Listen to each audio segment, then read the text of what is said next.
Welcome everybody to UFO Man Live number 22, where we do have a special guest this evening, and it is the director of Close Encounters of the Fifth Kind. But before we introduce him, we are going to play the trailer.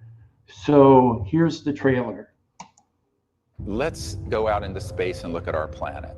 World wars, weapons of mass destruction, going into space in a competitive way with the Soviet Union, degradation and destruction of our environment, our targeting of extraterrestrial assets around the Earth and in space, and successfully killing many ETs and downing their spacecraft. The New York Times revealed the existence of a secret government program to investigate UFO sightings. I have put a briefing together for every president since Bill Clinton. This is the next big thing that they want the public to be afraid of.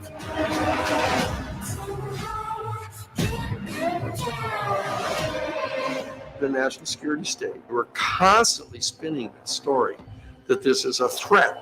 We must have American dominance in space. A concerted effort between mainstream media, social media platforms, and tech giants to say, let's gain control back of the narratives that we require. I think this is a national security imperative.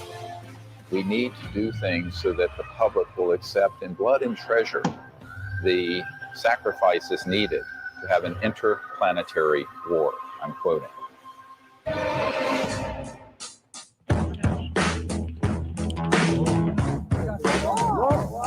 We went out to Oracle, and sure enough, I mean, we did these protocols, and, things started to appear. It just appeared. This got on the radar of the intelligence community, and they knew that we had come across the Rosetta Stone of contacting and communicating with interstellar civilizations, and it worked. That is what started the intelligence community coming after what we were saying and doing and trying to intercept it. This is, in fact, cosmic disobedience on a grand scale. We're going to bypass the sociopaths in these covert programs and do this directly.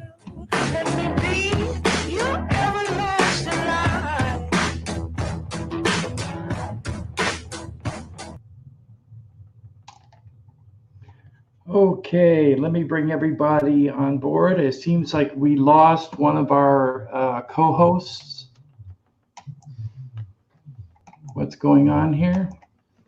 We lost one of our co-hosts.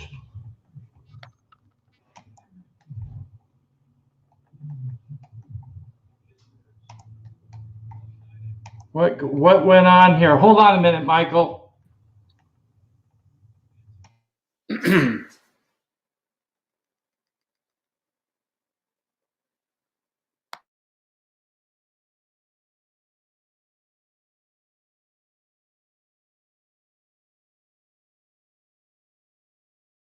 Sorry. Welcome to the live stream. Tonight we have a very special guest. He is the director, writer, and producer of the current blockbuster UFO documentary, which is #1 on iTunes worldwide, entitled Close Encounters of the Fifth Kind. Please welcome director Michael Mazzola. Welcome, Michael. Thank you, Tim. Thank you for having me. It seems like we lost our co-host, VERN. So when he comes back, we have Vern Kilberg from VERNVISION Truth Network. But at this point, it's just going to be me and Michael. So, Michael, can you tell us a little bit about yourself? Sure. I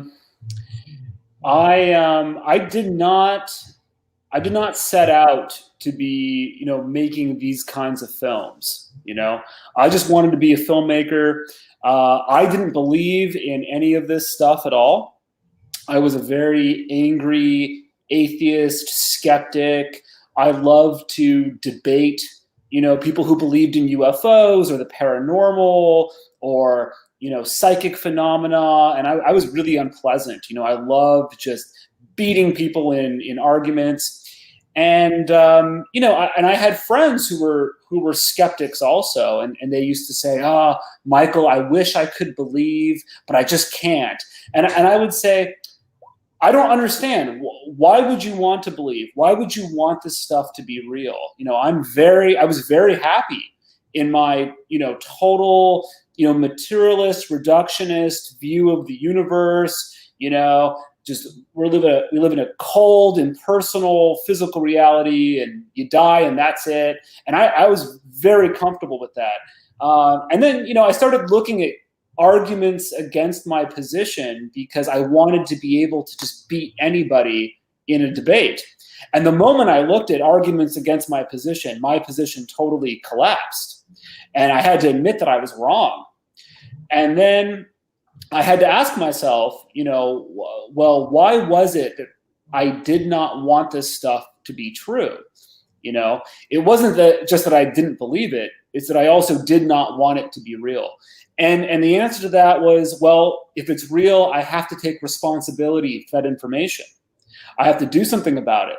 And so that's what I ended up doing. And I met Dr. Greer, and we've made 2 films, and here we are.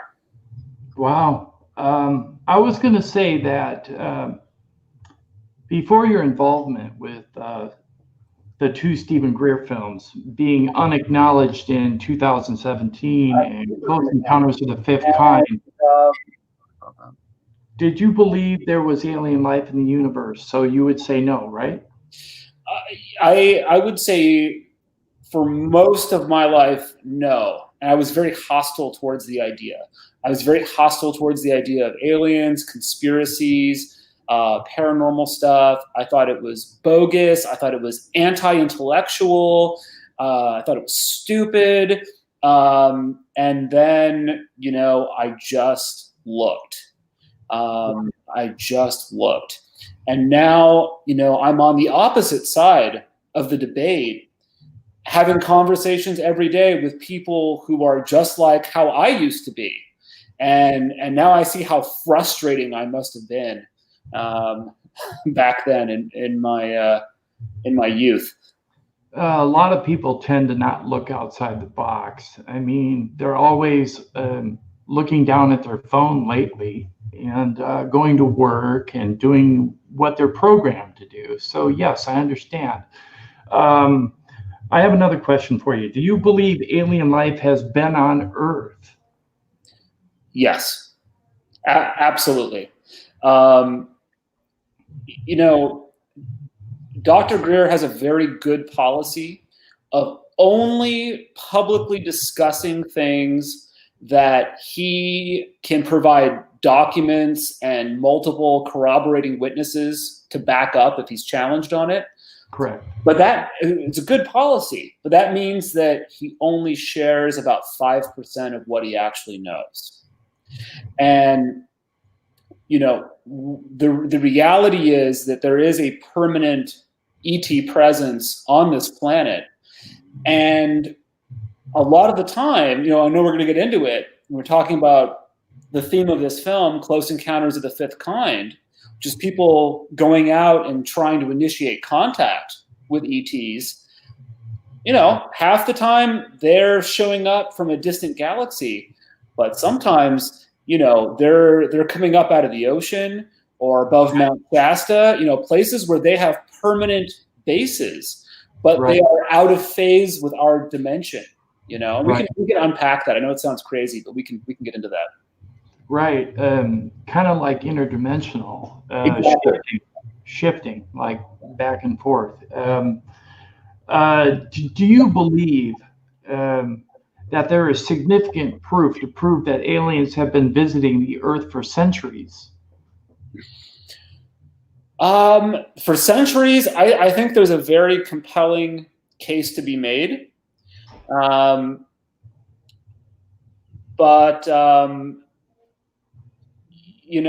it begins to overlap with, potentially super advanced ancient human civilizations. Right. And to what extent it was human or ET or a combination, it's not my area of expertise. Right. But there's definitely, yeah. Sorry, go ahead. No, I understand. I do. Ancient, technically advanced human races have been documented. Just to what extent is kind of difficult to ascertain at this point. I mean, they're still finding things that are anachronistic in history. So it's very difficult to ascertain how much technology we actually had.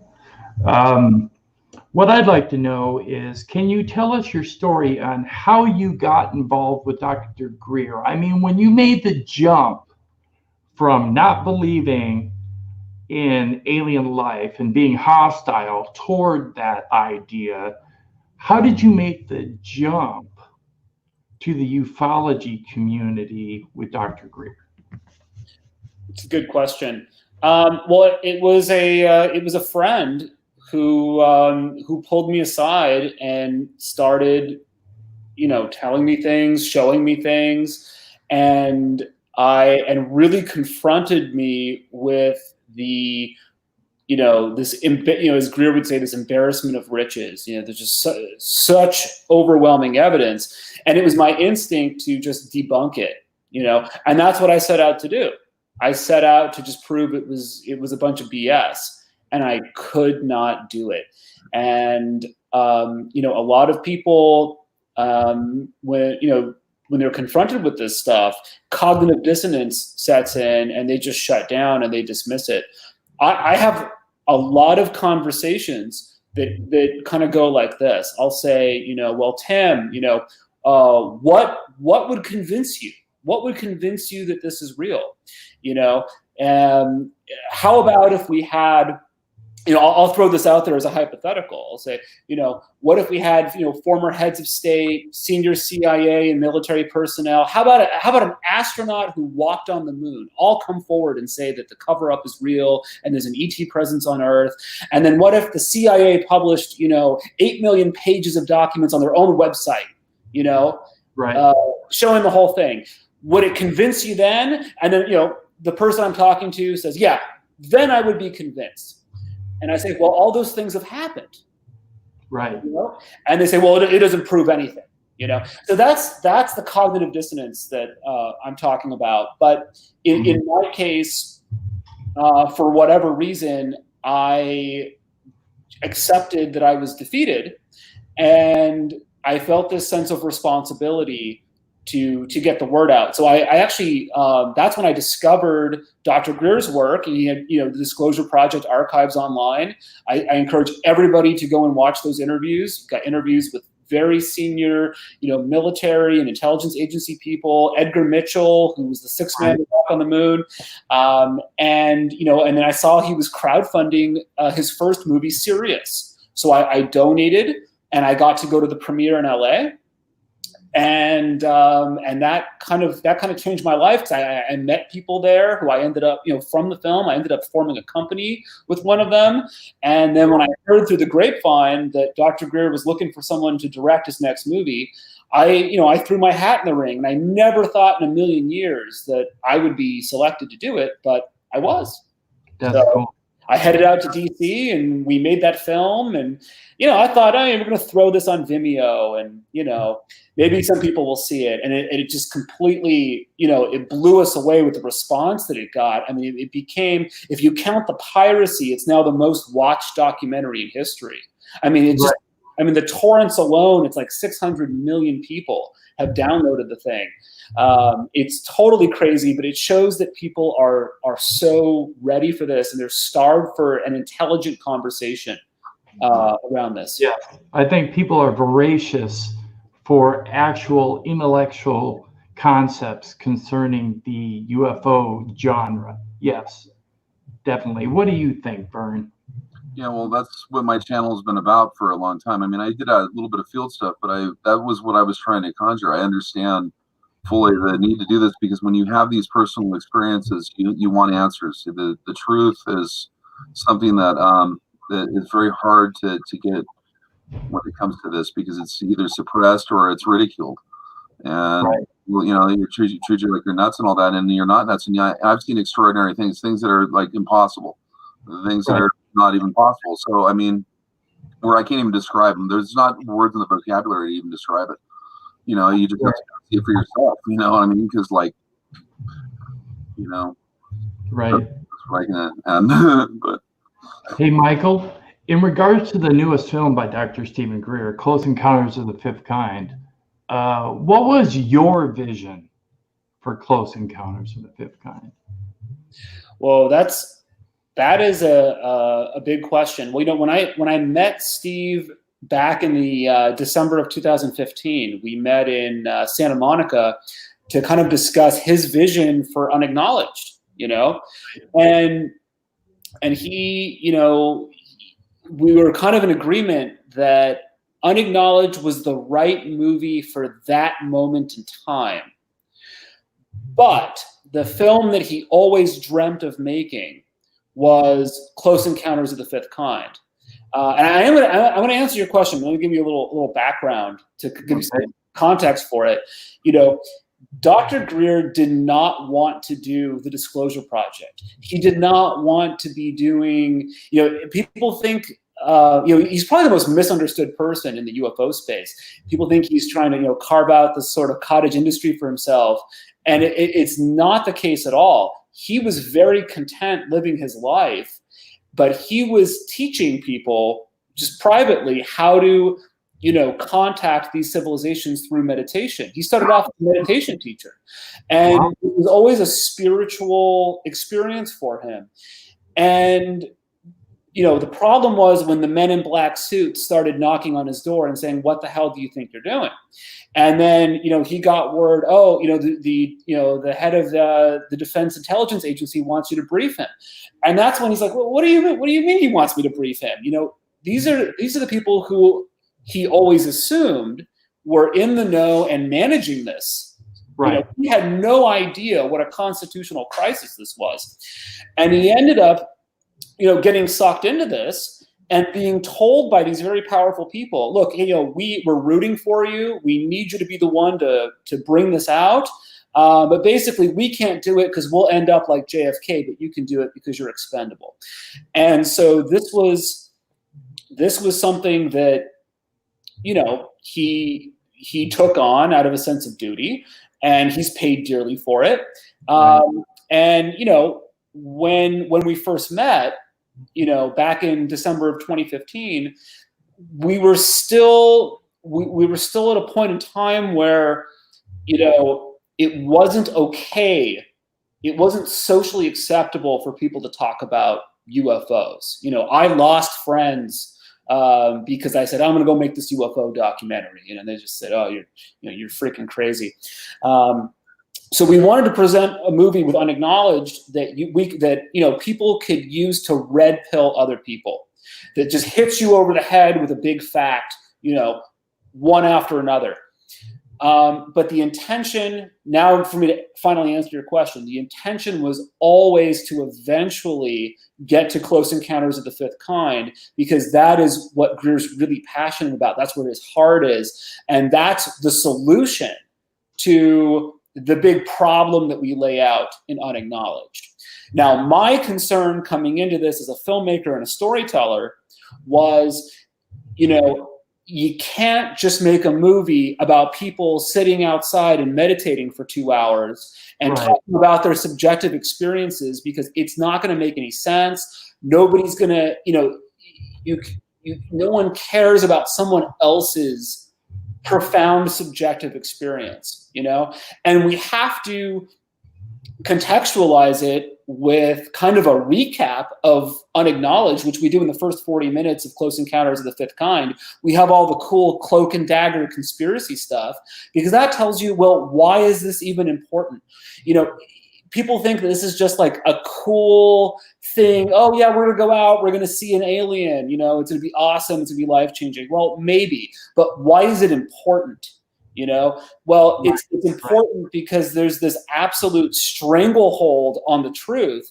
And so much of the UFO community drives me absolutely crazy, because they put all of their energy into, oh, if we could just get the Pentagon to give us their best assessment of what this is. And it's like, you know, give me a break. You know, it's never going to happen.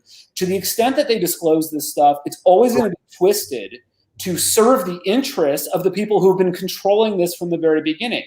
Right. So the only way to get past that is to have millions of people making direct contact. And, and filling the skies, so that nobody can deny it. But also, you know, there's a guy named Werner Erhard who I'm a big fan of. He started the EST seminars in the 70s. Now it's called Landmark, but it was more fun when it was called EST and they would swear at you. But he has this great line, which is, you know, understanding is the booby prize, right? And an experience is the real prize, right? So, you know, we made this movie to give people sort of a scientific, philosophical, conceptual understanding of this CE5 experience. But, you know, you can get it, you can understand it conceptually. But if you don't participate in the experience, this stuff is completely worthless to you. There's like kind of a question that I know the answer, but a lot of people don't. The difference between Close Encounters of the Fourth Kind and the Fifth Kind. People want to know how you make this jump, and if you could explain that kind of, that's just like kind of in the chat, you know. Yeah, of course. So I can go through all 5 real quick. So Close Encounters of the First Kind is when you see a UFO in the sky. The second kind is, you know, if there's some kind of physical trace that's left, like a crop circle or something like that. Third kind is when you see the occupant of a craft. That's where, you know, that's what you see at the end of the Spielberg film. The fourth kind is when you're brought on board an ET craft. And the fifth kind, which is what our film's about, is about human-initiated contact. Right. And this is the thing that is, from our perspective, is the only way we're ever going to break through the secrecy and control on this issue. But I'll be quiet and let you guys ask questions. I'm sorry. No, fine. I just they were just curious on that, and they're kind of going on about. Okay, the question I have is, how does remote viewing tie into the expansion of consciousness in the CE5 protocols? That's a really good question. So should I assume your audience is familiar with the concept of remote viewing? I think some of them may be, but maybe not all of them. So remote viewing is this procedure for using your mind's eye to discern distant locations and places in time and get information. So, you know, the Dr. Russell Targ, who we feature in the film, he ran the totally declassified at this point CIA remote viewing program, where they were using extremely talented psychics like Ingo Swann and Pat Price, who was actually the police. I'm sorry? No, the name Courtney Brown. He was heavy in the technical remote viewing, but I think he was fraud or something. That sounds familiar. Known as a doctor, is Dr. Brown, but then found out that he didn't have a doctorate or something like that. So they had to. Oh God! It was Courtney Brown. Remember, Arbel used to have him on a lot too, and he claimed to be part of the CIA program and all that stuff. And he actually had wrote books on it and stuff. And it was, you know, I don't know if it was the same kind of disinformation people that got to Bob Lazar, but I happen to believe Bob Lazar only because I've witnessed the same thing that he has. So, you know, that's why. Going back to what we were talking about in regards to remote viewing, how does it tie into the expansion of consciousness? Yeah, of course. So, you know, if you can close your eyes and you can remote view and see what's happening in Russia, or, you know, what happened in the past, what's going to happen in the future, or, you know, what's happening on the moon. And if you read Penetration, which was Ingo Swann's autobiography, which is free online, he talks about remote viewing the far side of the moon, and it's pretty crazy. The implication of that, of course, is that there is some deep interconnection between everyone and everything, and you know, all these different fields right now, you know, physics, biology, philosophy, psychology, they're all converging right now on this same point, which is consciousness. You know, it is this. There's been this long assumption of our materialist scientific establishment that consciousness is just it's a side effect of the brain. They call it an epiphenomenon. You know, it's just an accident. It's an illusion. DMT. I'm sorry. It's DMT too. You know, DMT related. Oh yeah, exactly. And the human being is just $6 worth of chemicals, add water and mix, right? And and that point of view, it's gotten us, so far. It's given us, technology and industry and all this great stuff. But these fields have reached an impasse, and they cannot progress. There's this absolute silent revolution happening in science right now, particularly in the fields I mentioned. Where they're recognizing that consciousness is not this throwaway thing. It's not the product of evolution, but it's actually the foundation of existence. And so remote viewing is only possible in a reality where consciousness is not confined to your brain, but spread out in some way. Or depending on which theory you believe, everything is consciousness, and the material reality arose out of that, as opposed to what we've been taught, which is that consciousness arose out of material, form. Right. I do have a question. Do you believe if the few that are practicing the CE5 protocols become the many, can we affect change on the world through expansion of consciousness? Yes, but the few do not have to become the many. And this is something that we touch on in the film, and we cite some studies. And again, we with all the documents and sources that we cite, we're cramming so much information into a 2-hour film. Please don't take our word for it. Please go and look at the stuff for yourself, because it would take us way too long to include all of our sources and evidence. But we do reference some studies that show that when you have 1% of the population in a city, sitting together in meditation and coherently setting the intention for a more harmonious outcome for that population, crime goes down, accidents go down, emergency room visits go down, and it's absolutely astonishing. You don't need a majority of people to get on board with this. It's such a cliche now. Be the change you want to see in the world, but it's actually the most powerful thing you can do from a metaphysical standpoint, because when you transform yourself and you raise your own consciousness, that has a literal ripple effect throughout your environment, and you will attract other people who are ready to hear what you have to say, and then they will start doing the same thing, and it will just have this resonant effect through the force. That's absolutely the best analogy for this. The force is real, and we just need to participate in it. Right. I was going to ask this question. This question is kind of a difficult one.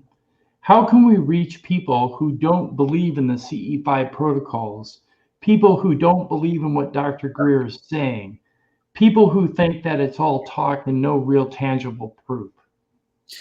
I love this question. So if it was about proof, if it was about data, and if it was about evidence, the UFO debate would have been won a long time ago. There is more evidence for this stuff than there is for most of the medicines that people take. Okay? There is an overwhelming abundance of evidence, and many different kinds of evidence. There's physical evidence, there's archaeological evidence, there's expert witness testimony, eyewitness testimony from people who we trusted to run our nuclear facilities, heads of state. So, and then there's documents that the CIA has published on their own website that no one bothers looking at. So, if this was really just about if this argument was to be won on the strength of the evidence, it would have been over a long time ago. So I think we have to recognize that we're really having an ideological debate here. And that there's a tremendous resistance to people accepting this, not just because of the ridicule, not just because we've been programmed to think that it's stupid and only, backwoods losers believe in UFOs or conspiracy theorists. It's, in my opinion, it's not that.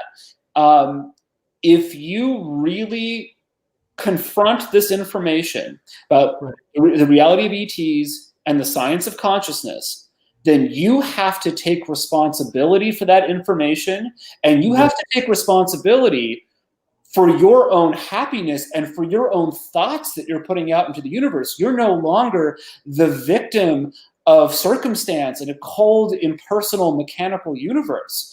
You have to take complete responsibility for everything. And that is, for many people, including me when I was first confronted with this, that is not a happy prospect. That is absolutely terrifying. It is much easier and safer to say, oh no, I'm a victim of circumstance. I have no agency in the universe. It's not my responsibility.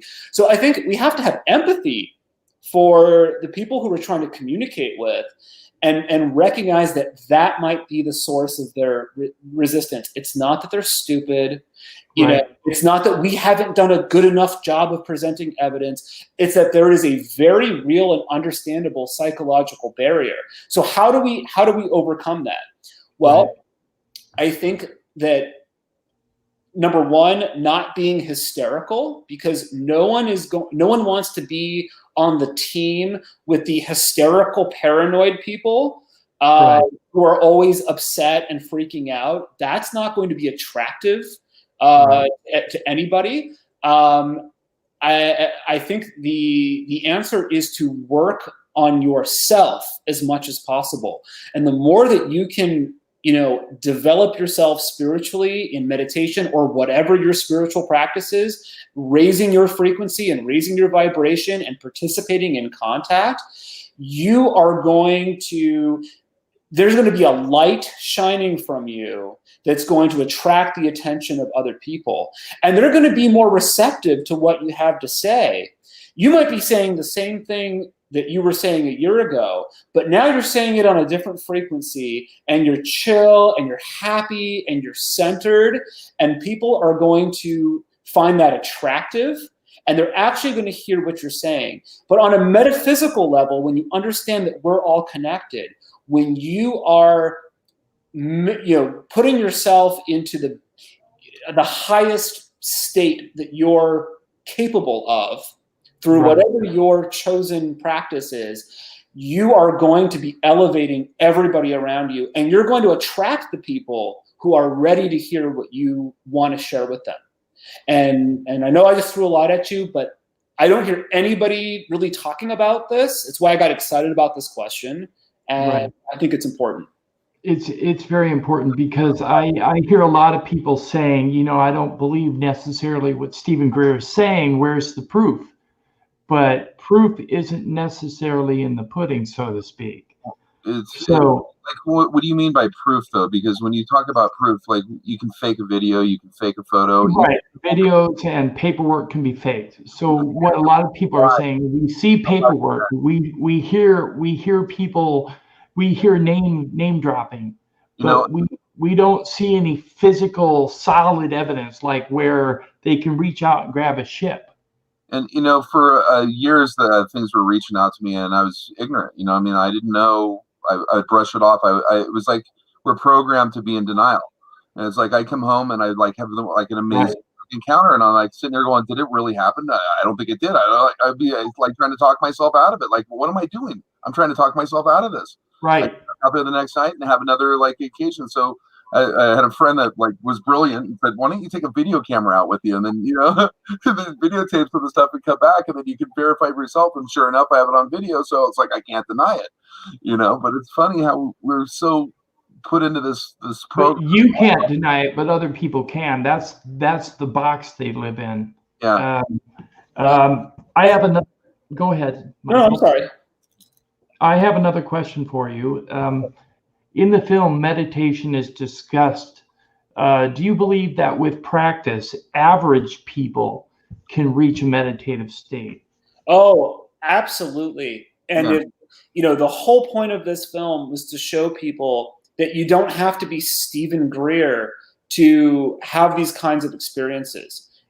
The way he has set up his organization, CSETI, is it's completely decentralized. And as he likes to say, he wants to be able to drop dead tomorrow and all of this work will continue, as if he was still around.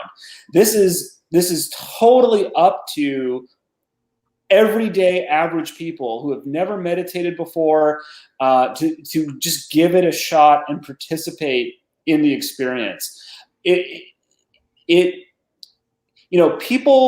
People start doing CE5 because they want to see an alien, and that would be super cool. But it becomes your whole life, and it consumes people, not because of the aliens you see, and you do get to see cool stuff. People do this for 20, 30 years because of the absolute transformative, transcendent states of consciousness that they experience while they're practicing this. And that's not just while you're sitting there for 30 minutes doing a meditation. That spills over into your waking life, into your everyday life, and it is an extremely powerful and beautiful way of being in the world. And again, you're going to at the risk of sounding kind of corny or cliche, you're going to raise the frequency of your environment by doing that. The more that you do it, and you're going to attract the right people into your life. It's So that would actually explain the meaning behind mental coherence. Then, when you reach that meditative state, you reach a coherence with the frequencies, and you raise your level of living, so to speak. I think that's a good way of putting it. The way I understand it, and Dr. Greer might correct me, but if you were to really boil down CE5 to one fundamental thing, it's you are putting out an intention that is clear and coherent enough that a super advanced ET civilization can pick up on it and find you.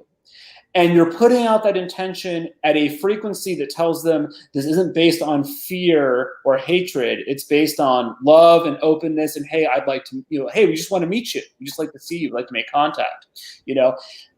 Meditation is going to be necessary for most people in order to get your mind into the place where you can send an intention that's that coherent.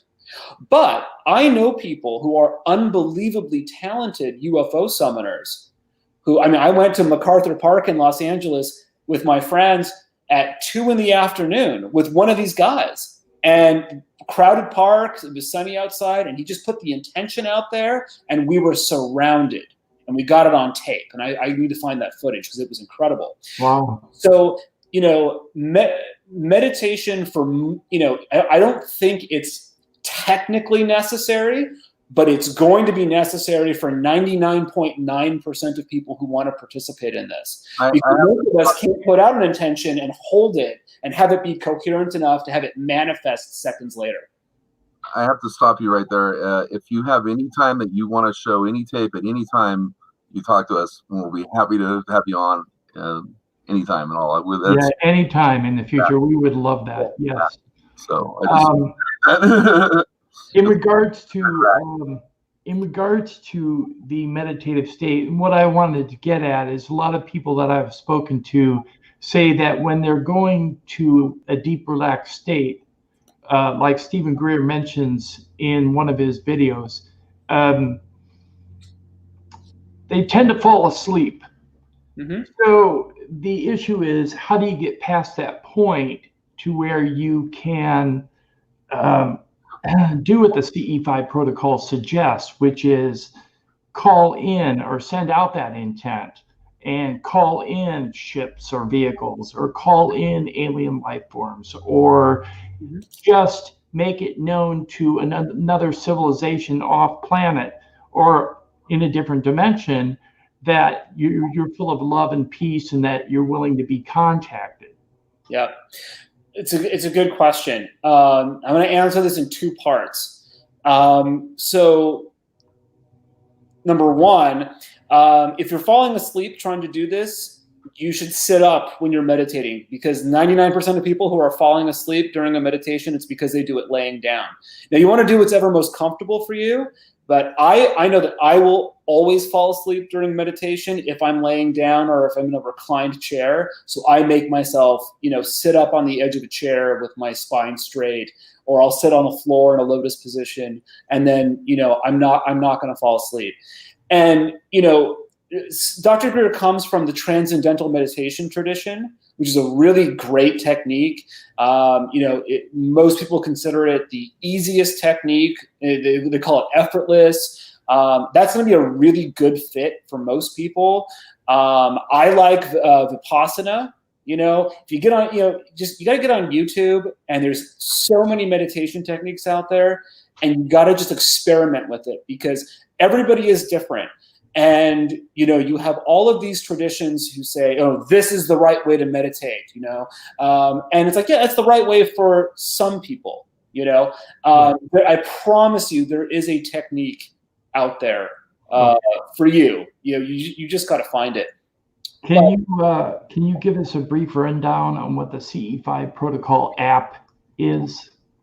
Yeah, so this is an app that Dr. Greer's team put together that basically has guided meditations. It has a networking component so that you can find other people in your area who are interested in doing CE5, so you can hook up and form a group. It's got tools for you like crop circle tones. And just various advice and protocols, checklists, and just a number of resources to. It's like a starter kit for CE5. So if you want to form a group, one of you can buy the app, and you have everything you need right there. And it's good to practice it in a small group. It's not necessary. I think the best footage in the film is shot by a guy named Jim Martin, who you should definitely have on the show. I'll put you in touch with him. He was one of the producers, and he shot he shot a bunch of them, but my favorite one is he's following the craft that's going up into the clouds, and then you hear him say, "Please don't go away," and it stops. And it comes back the other way, and there's no man-made craft that could possibly ever do this. And he shot all of that just sitting in his backyard in Long Beach, by himself. Wow. And just doing it on his own, doing his own thing. I don't even know if he was following Dr. Greer's protocols. I think he was just doing it in the spirit of it, doing his own meditation, putting out the intention, But I would like to, if you don't mind, I'd like to just sort of go over, like, why is this even possible? Why would we even be able to contact an ET civilization through telepathy or meditation or intention? Because it sounds freaking crazy. So if you don't mind, I'd love to answer my own question. Go ahead. Okay, cool. So if you look at an organization like Transcendental Meditation, which is a really cool organization a lot of people are familiar with, they talk about, and this comes from the ancient Vedas, the ancient Vedic literature, which predates Hinduism. They talk about the siddhis, which is spelled Siddhis. And these are the magical abilities of the yogi. If you read Autobiography of a Yogi by Paramahansa Yogananda, he talks about these yoga masters that could, read minds and set, communicate telepathy and dematerialize and teleport and bilocate, appear in two places at once. And these different spiritual traditions talk about these abilities. Levitation is another one. Right. They talk about these abilities starting to manifest as you go like really, really deep into yoga and meditation. Wow. So now imagine that you are an ET civilization that has, that is 1,000,000 years more spiritually advanced than we are, right? Wow. And you are way past the cities that have manifested with our yoga masters on Earth, right? Now your spiritual abilities are manifesting technologically. They are integrated into your technology. So what did I say they were? It was levitation, teleportation, telepathy, dematerialization, bilocation. Well, what do we observe UFOs doing? Exactly that. Levitating, teleporting, exactly. So what's kind of cool, and we didn't elaborate on this too much in the movie because we don't want people's brains to explode. But you talk to some of these military witnesses that that are part of Greer's team. These guys who have gone out on these crash retrieval teams and brought back UFOs. They'll look at the metal under a microscope, and this metal is so pure that we could not replicate it even in a vacuum in space. And that's because, and this is such an important point, a UFO or an ET vehicle is not being manufactured in a Ford assembly line manufacturing plant on another planet the way we would manufacture something. Right, Exactly. They're literally being we don't really have good vocabulary to describe this, but they're literally being manifested out of the fabric of space-time as they step into our dimension through this sort of consciousness technology interface. Think of it as like a conscious transdimensional printer, right? Transdimensional 3D printer. Yeah. Again, we don't really have a good vocabulary to describe this because this is so beyond human. Describe it as being, if you imagine a nebula, it's like, and how a nebula is formed in space is the same way that that's jumbled consciousness, and whereas theirs is constructive, and it's the same kind of fabric that it just comes and appears out of. I mean, people don't understand this, but things can come out of nothing.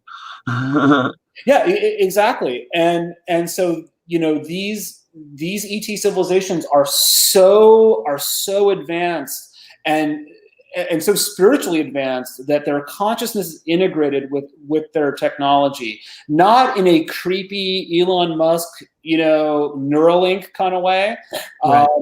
But in I'm sorry? No, he was just coughing. Oh, he's just coughing. Okay. Okay, I do have a question. Do you have any other UFO film projects in the works? I heard that you might be working with David Icke. Oh, no, I'm not working with David Icke. Not at all. Okay. But nothing against him. Right. But we don't see eye to eye on a lot of stuff. But he's I wish him well, and I see him being mercilessly censored. Ridiculed. Yes. Yeah. Which just makes him more popular. I wish the guys in the deep state would they should figure this out. That when you censor Ike or Alex Jones or Plandemic, which by the way everyone should see Plandemic, it's fantastic. It just makes it go viral. But I do have some projects in the works. I can't talk about them quite yet. Right. But I will say I have seen an advanced screener of James Fox's new film Phenomenon that's going to be released later this year by 1091, the same distributor that just released Close Encounters. And It is absolutely magnificent. And if ever there's going to be a movie that you can put in front of absolute skeptics and bypass all of their cognitive dissonance and all of their resistance and blow their minds, it's going to be that movie. So I encourage everyone to check it out when it comes out. That's a good idea. Do you have anything else you'd like to add, Michael? No, but I'm happy to answer any more questions. If you got it. Let's see if we got any more questions here. I'll check my list. Vern, do you have any? Not too many. I just reiterate a lot of that he said is absolutely true. I mean, the things that I've seen and witnessed that, I mean, like there's a point of where it's like absolutely you're watching CGI for real. And like they could go down to a molecular level and change themselves at will, the things that I've seen. And like instantaneous. Like you go from a being to a machine looking like thing like that. And they're like and they are not a machine. They're not an android. But they're not like life as we understand it at all.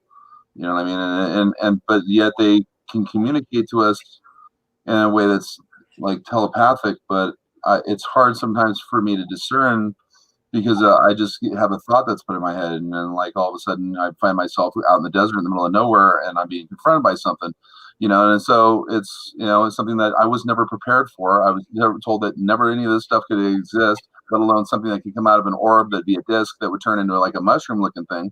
You know what I mean? That was like maybe that's what it is actually in its own life or form or something. I don't know, but it's like people imagine a higher level life being a humanoid creature, and it just isn't that way necessarily. It's like I've done a lot. I mean, I could tell you stories of things that have happened to me. It could be a book all on its own, but I mean, when they interfere with law enforcement, it's huge. Okay, because when they can stop a cop on the highway trying to pull you over, and I've had it happen to me, and stop him dead in his tracks and tell you to move on.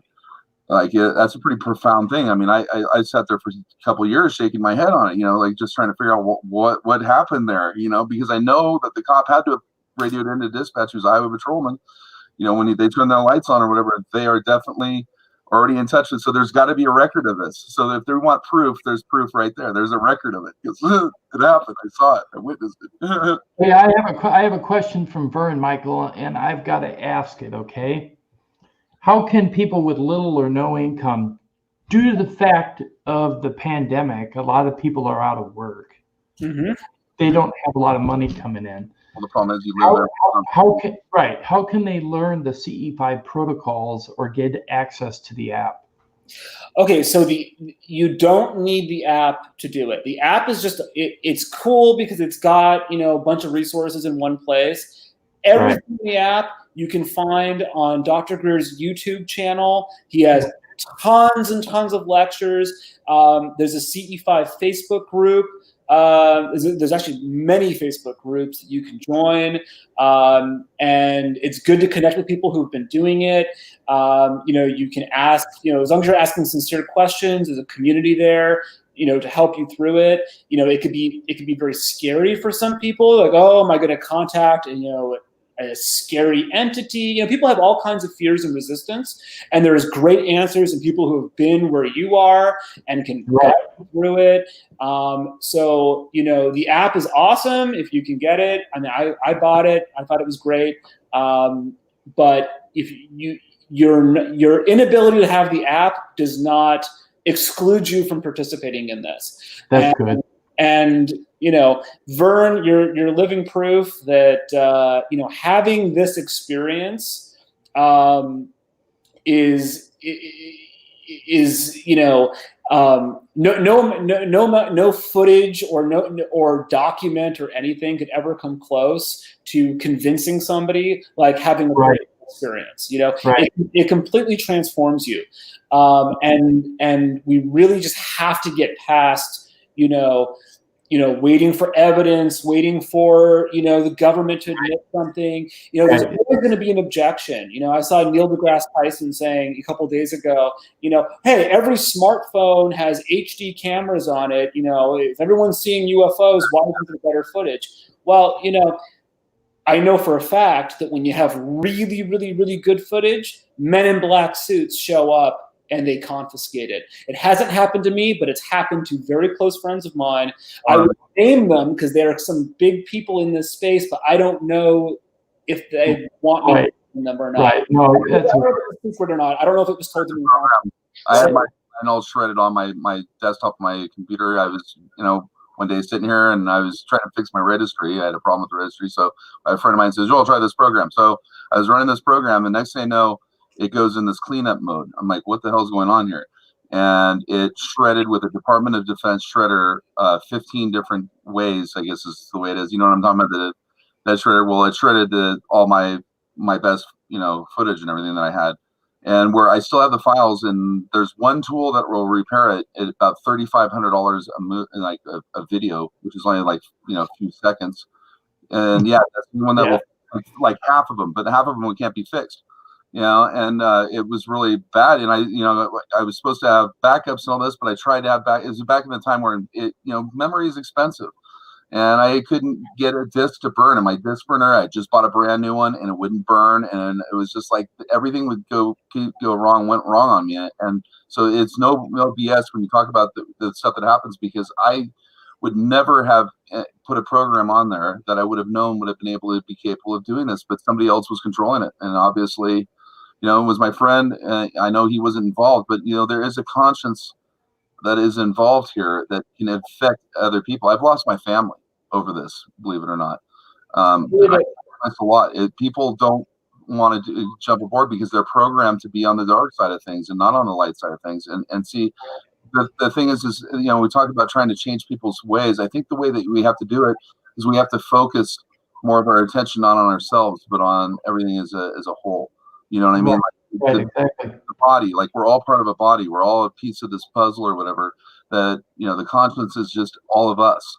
Everything that is the existence and living and stuff, and it forms its own, level of understanding or whatever, and allows us to know.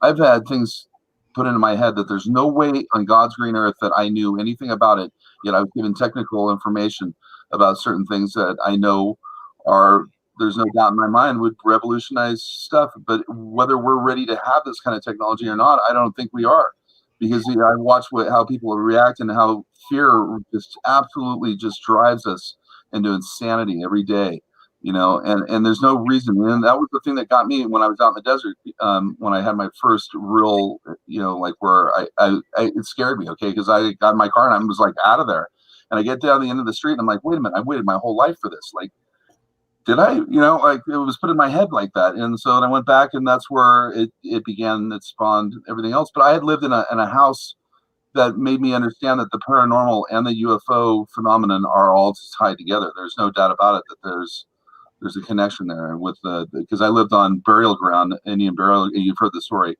but I really did, on shaman burial ground, where the shaman of the Fremont Indians were buried.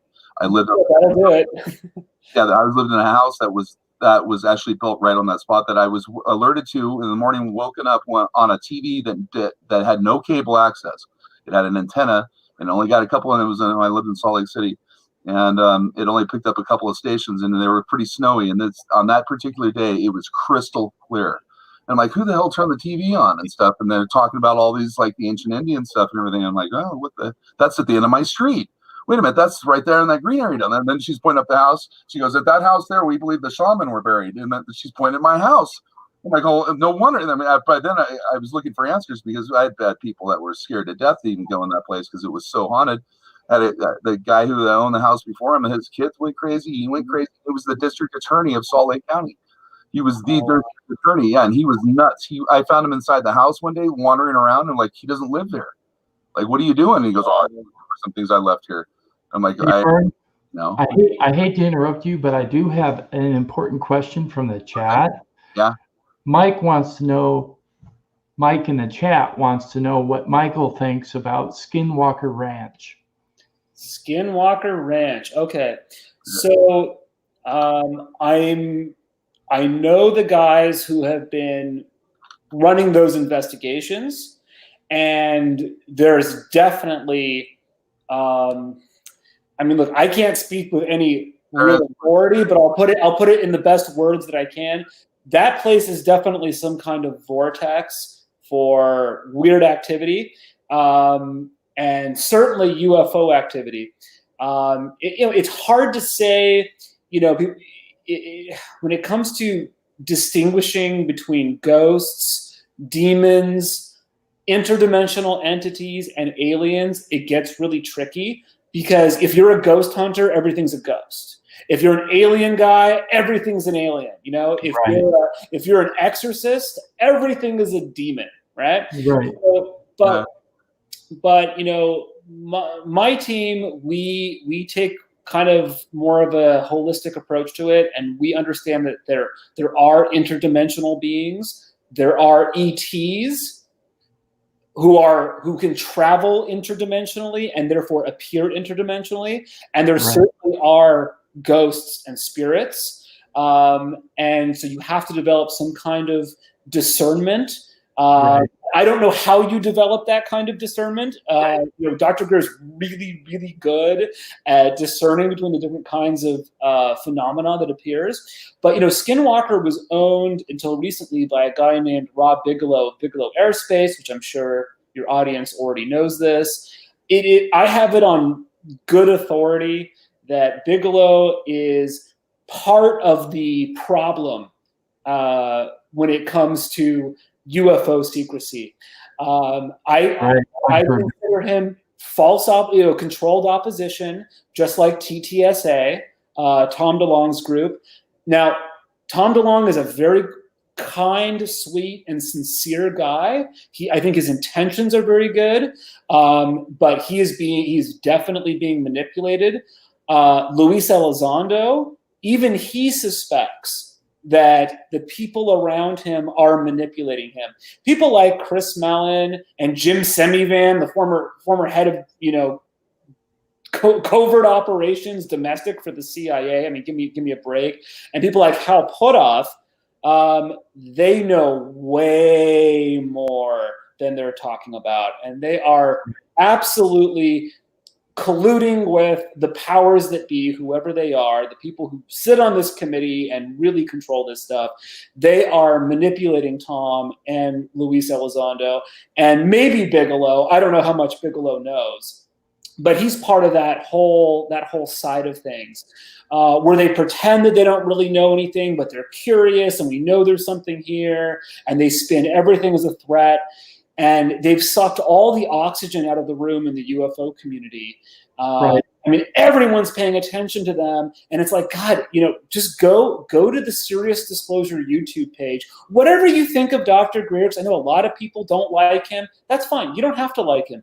Go look at the Disclosure Project interviews. Look at guys who ran our nuclear facilities, who were senior CIA people, former heads of defense for foreign nations, and listen to what they have to say.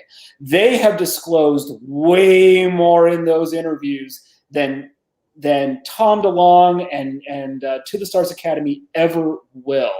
And that's because TTSA is 100% controlled opposition. That's why they came. That's why they launched. You know, they got the Pentagon to release that footage, you know, right after, you know, Unacknowledged was, you know, hit Netflix and was sweeping the globe and waking people up. And then just a week into the release of Close Encounters of the Fifth Kind, the Pentagon comes out and confirms that those videos are real, and they dominate an entire news cycle with nothing. I mean, these were videos we already had, but you know, I'm sorry, I know I'm going on a freaking tangent. The question is Skinwalker. I don't trust Robert Bigelow, but yes, Skinwalker, there's definitely cool stuff there. And I will say, I have heard, but I cannot confirm, that the reason that there is stuff going on at Skinwalker is that they have been running some very interesting experiments there that may be opening portals and doing funky stuff, but I can't confirm that. Right.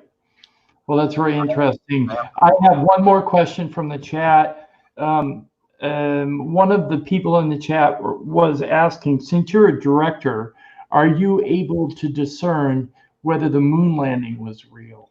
Oh, I saw this question in the chat, and I'm glad we got to it. So, I have it on very, very good authority.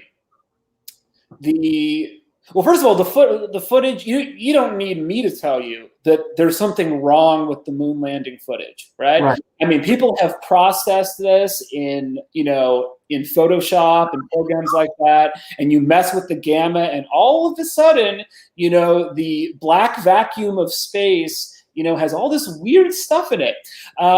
So these are obviously doctored or fabricated images, and NASA, they received requests from research organizations saying, "Hey, we'd like to look at the original footage," and NASA said, "Oh, sorry, we lost the original tapes. We lost the most important footage ever shot. An intern taped the Oscars over it, or whatever their excuse is." Right. So, but my understanding, in working with Dr. Greer and the Disclosure Project witnesses, some of whom have been astronauts, is that we did go to the moon, but the footage that we were shown is fake. And that's because number one, it was probably shot as an insurance policy, in our space race with Russia in case we didn't make it. But ultimately, we could not show people what we actually saw there. Right. And if you go to the Disclosure Project interviews, you'll find, I'm blanking on her name, but there was a woman who worked at NASA who talked about how they used to airbrush images out of and also Carl Wolf talks about the same thing. So there are two witnesses up there, how they used to airbrush all the images out of the NASA photos. They would take out all the UFOs, all the structures on the moon. They would take all of that out. So we did go to the moon. I suspect we used classified technology to get there. But we certainly did not see the real footage. We were shown footage that was shot in a soundstage, and it was not Stanley Kubrick who directed it. Right. I can say that. I know it's a really, really cool theory, but it's not true. His daughter has absolutely confirmed to me that is not true. So the same as maybe Mars, Mars is being doctored quite a bit, I imagine. I think so. Now you have Elon Musk saying we're going to be on Mars. We'll have a base there within, however many years. This is just a way for them to finally declassify in a way that we have a base. Yeah, the word Cairo, is Pharisees, and you know what it means? No. It means Mars. Ah. Not the god Mars. It means the planet Mars, actually. It's the red star in the sky is what it in their language, but it designates Mars. And it's funny because there's a pattern outline, the quote Sidonia, the place on Mars it's supposed to have the face and all that stuff, and there's how it's arranged and all that is like the same from the perspective as what Giza is too. Just kind of a weird thing, but I don't know. Well, it's just yeah. I think his name is Richard Hoagland. He wrote a book called Dark Mission about NASA and Sidonia, which was pretty good. It's a difficult read. He includes a lot of advanced stuff in there. Hyperdimensional physics. Hyperdimensional physics. It's like, okay, that's a book in its own. Yeah, it really is. But it was very, very cool, and they do a really great analysis of all those structures in Sidonia, comparing it to stuff in Egypt. And if you look at Joseph P. Farrell's research, he's an amazing researcher. He's written 1 million books. I don't know how he does it, but he makes a very, very compelling case that there was some kind of cosmic conflict during the prior to our current Earth civilization, and during which Mars's atmosphere was destroyed and the civilization that was there was destroyed or mostly destroyed, and that a planet that used to be here was destroyed, and now it's the asteroid belt. So the asteroid belt is a blown-up planet. And I really like that theory. I think it's really cool. I'm totally butchering it right now, so you should go to the source, go listen to Joseph P. Farrell. He's amazing. There's a planet now designated in the asteroid belt called Ceres, and it has liquid or a frozen material coming out of it, spouting out of the core of it. And it's likely that it was the core of that planet because it's perfectly round. Whoa. Yeah, it's called Ceres. Look it up. It's pretty interesting. And they've designated it a dwarf planet now. So we actually have a dwarf planet within the within our constellation. Yeah. So yeah, but it is active. It has like it's either methane or something like that, some frozen material coming out of it. Like, and that's what I really believe. Like the center of the Earth is super, super cold. It's not hot. If it was hot, it would have blown up. It's super cold, super dense. It's so dense that it's beyond like plasma. It's like plasma beyond a stage that of which everything is, you know, together as one. It's like the conscience. And when the conscience works, see, I think that if we did maybe like an online live where we did like a C5 online 5, you know, where we could give people all over the world, that would be much more effective than trying to do it in a smaller setting. But I don't know how you do with electronics. So the electronic parts has got to, I know electronics, but then I've watched these things go into power lines. Like I've watched them as orbs go into power lines, like absorb right into them. So they're in our on our grid and our network and everything. So maybe that's a way to bring them out of the woodwork. You know? From what I understand, Vern, in the director's chat opening day interview, there was a CE5 meditation, wasn't there, Michael? Yes, there was. You can find it on Dr. Greer's YouTube channel. He's actually done a few since then, these sort of global CE5 meditations. He's got a ton of them on his YouTube channel. He's got, you know, all kinds of, you know, meditation instructions and stuff like that. And they're really, really good. So I recommend everyone checking those out. When you're doing one of these events, what are you visualizing? What are you focusing on? Like being outer body, or I mean, like what's the? Well, you can put your own spin on it, but ultimately what you want to do is use whatever practice, whether it's meditation or something else, to get you into a really focused, centered state, right? Where you're really just thinking coherently. And you want to then, you know, send the intention. You know, Dr. Greer says you then have to remote view an ET civilization in space and direct them to where you are on Earth. Now, I know a lot of people that can do it. I can't do that. I just send the intention, and I visualize. I kind of, you know, sort of visualize sending my location out and hoping someone gets the signal. It's like consistent contact doing that. Right. Have you been successful? Yes, we're very successful. So, but I recommend, you know, doing it the way Greer teaches it. It's extremely comprehensive and step by step, and like you can't go wrong doing it the way it's like idiot the way he teaches it. But then you make it your own, you know. Then once you know the rules, break the rules if it works for you, you know. Right. What were you saying? It's like he's set up a technique, like remote viewing was set up as a technique. It's like everyone has this power. They just don't know how to harness it necessarily. And there's a discipline. It's like learning karate. There's a discipline. Karate works. They've proven it works, so you can teach it. But there are people that can do martial arts, let's say, that were never taught karate or anything else that they naturally had an ability, like psychics do with, you know, remote viewing. Now, a psychic could be a really strong candidate for remote viewing, and also could be a very bad candidate, because it depends on the psychic and stuff, and like it can affect, you know, how the people are and stuff, and they think, you know. But for the average person, the technique that you follow in a discipline is the way to go, because you don't have to put any forethought. I mean, you're not everyone's born the same, when we're not wired the same or whatever. I know that I've been manipulated, like since I was a little kid. I found out that later. They let me know, they let me remember stuff, but that's how I deal with it. I don't fear them at all, because they already conditioned me to not fear them. So like I don't have any fear. So they may manifest themselves and they're around me a lot of times because I don't fear them. And that's one thing that they don't want, is anger or fear. That's two emotions that we have that are very powerful emotions in the conscience, that, you know, I lose my temper, I don't talk to them for a year or two. You know what I mean? Like it's, you know, it's that they're that sensitive. You know what I mean? So, and try to maybe in their society they don't have a concept of fear or anger. Yeah, so when they come here, it's a shock to their system.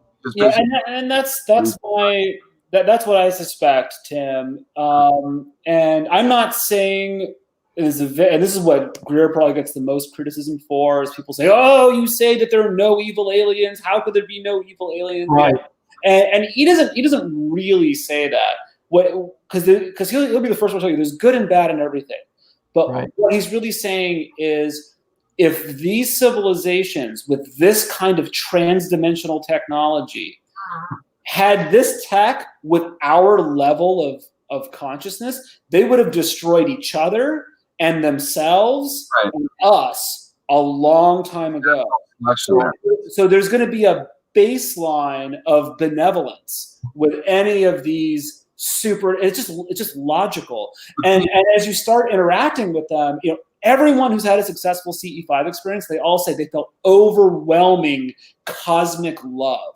That's the word you're going to hear over and over and over. That's the thing that they lack, and that's why they're coming to us, is because of our primordialness or whatever. We have emotions that they've suppressed or eliminated, but they have not eliminated the sensory for it.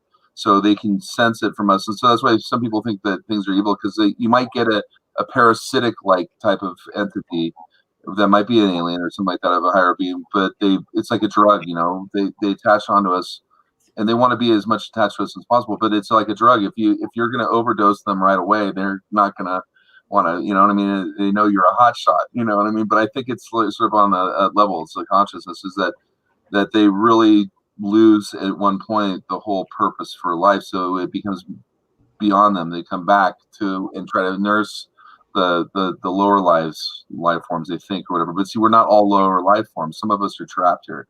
We're not here like other human beings are, and for whatever reason we're here. And I have regressive memories of other lives that happen now to me that are just it's so weird, because it's like a memory of another time, another place completely, that is like a memory. It's not like something made up or whatever, a dream. It's like all of a sudden I can remember this happening.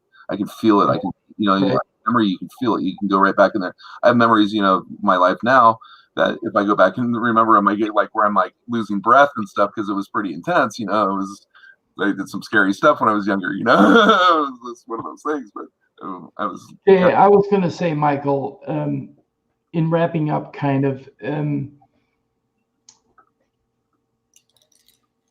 disclosure. Disclosure is really a facade, wouldn't you say? It's really only going to happen through a grassroots movement. Yes. So this is not what people want to hear, but the best disclosure you're going to get happened in 2001 at the press club. When with the Disclosure Project, nothing like that will ever be allowed to happen again. Okay, at our current level of consciousness on this planet, we have to stop waiting for the government to tell us the truth. It's never going to happen. We don't even have access to the people who really control this. It's not our elected officials. Okay? Right. Yeah. The only way it's not just the only way that's available to us. It's literally the only way, period, that we can live in a post-disclosure civilization is if we collectively evolve spiritually and raise our consciousness. I know people are sick of hearing it, but it's absolutely true. I'll give you an example. My dear friend, Andrea Perrone,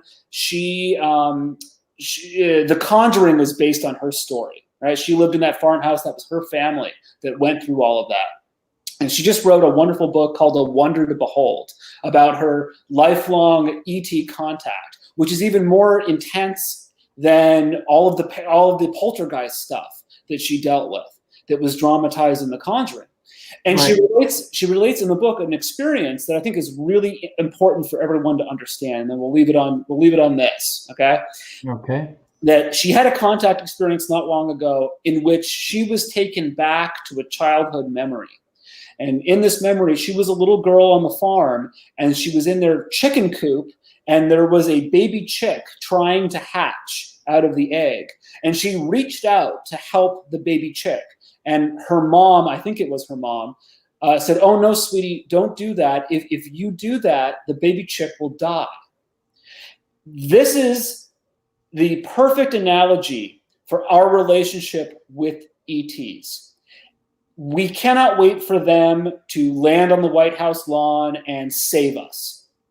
If we're not strong enough to reach a certain minimum level of consciousness and coherence and just, you know, and decency on this planet and get our crap together, then we're not strong enough to make it and join the galactic family, you know? And that's it.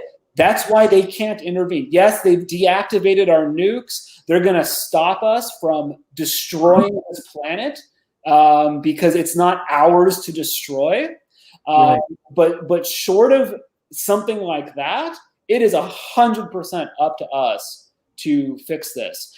And you don't do it by going on Twitter and yelling at Trump or Tom DeLonge or Harry Reid or anybody else. Right. You do it by working on yourself. And again, it's a super cliche, but being the change you want to see, and then everything else will change around you.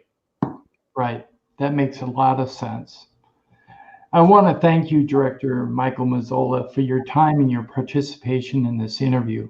You have added to the transparency of the UFO phenomenon through both of your films, Unacknowledged in 2017 and Close Encounters of the Fifth Kind, Contact Has Begun, just released on April 7th, correct? Thank you. Yes.